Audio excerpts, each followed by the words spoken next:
मुख्यमंत्री एकनाथ शिंदे, उपमुख्यमंत्री देवेंद्र फडणवीस यांनी उदगीर तालुक्यातील हेर आणि लोहारा शिवारात अतिवृष्टीनं झालेल्या नुकसानीची पाहणी केली।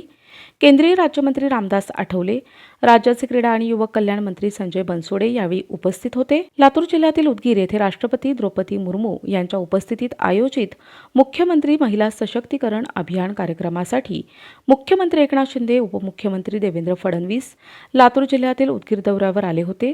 यावेळी त्यांनी शेतकऱ्यांच्या प्रत्यक्ष बांधावर जाऊन नुकसानीची पाहणी केली आणि शेतकरी बांधवांशी संवाद साधून नुकसानीची माहिती घेतली। आठवड्यात अतिवृष्टी झाली त्याच वेळेस आम्ही विभागीय आयुक्त जिल्हाधिकाऱ्यांना सूचना दिल्या होत्या की तात्काळ त्याचे पंचनामे करा आणि कृषी मंत्री देखील आमच्या संपर्कात होते, फिरत होते। आज इकडे आम्ही आल्यानंतर या जिल्ह्यात देखील सोयाबीनचं नुकसान झालं। मागच्या शेतात गेलो होतो तर पूर्ण शेतामध्ये पाणी होतं, त्यामुळे युद्ध पातळीवर पंचनामे होतील आणि शेतकऱ्यांना मदत मिळेल। आणि शेतकऱ्यांना आपल्याला माहीत आहे, मदत देताना आम्ही कधी नियम निकष सगळे बाजूला ठेवले, NDRFचे नियम बाजूला ठेवले, 2 हेक्टरचे 3 हेक्टर केले आणि शेतकऱ्यांच्या पाठीशी सरकार उभं राहिलेलं आहे।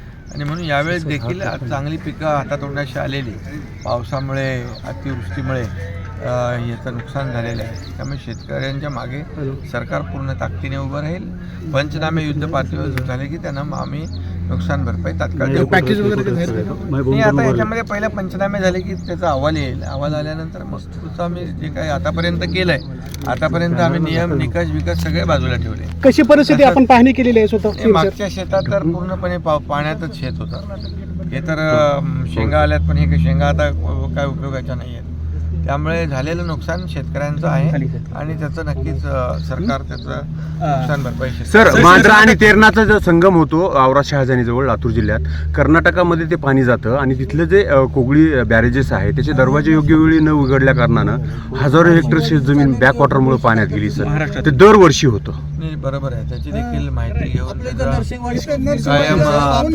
उपाययोजना केली जाते। पण आता सध्या शेतकऱ्याच्या मागे उभं राहणं हमें परभनी ये जिलों में भी ऐसा नुकसान हुआ है।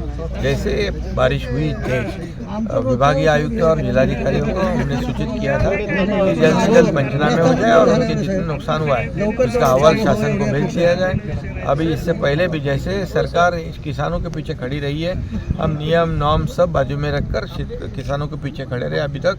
ऐसे इस बार भी सोयाबीन की खेती का बहुत नुकसान हुआ है। पिछले दूसरे खेत में तो पूरी तरह पानी है, यहाँ भी पानी से सोयाबीन का नुकसान हुआ है। निश्चित रूप से सरकार हमेशा किसानों के पीछे रही। इस बार भी सरकार, पहले तो पंचनामे होने, उसके बाद अहवाल आने के बाद कितना नुकसान हुआ है उसके बाद हम साधारण किती केली आहे आणि विशेषतः सोयाबीनचं मोठं नुकसान आपल्याला पाहायला मिळतं आहे। मुख्यमंत्री मोदयांनी मदत करण्याचा निर्णय त्यात ऑलरेडी जाहीर केलेला आहे आणि पंचनामे लवकर करून, कारण आपल्याला एकूण नुकसान किती आहे याची माहिती घेतल्यावरच बाकी सगळ्या गोष्टी करता येतात, ते अतिशय वेगाने होईल। तुम्ही स्वतः पाहणी केलेली आहे, त्यांनी शेतीचं पाहण्याकरता आलो आहे, त्यामुळे आता दुसरे राजकीय प्रश्न विचारू नका, शेतीचा विषय हा महत्त्वाचा आहे।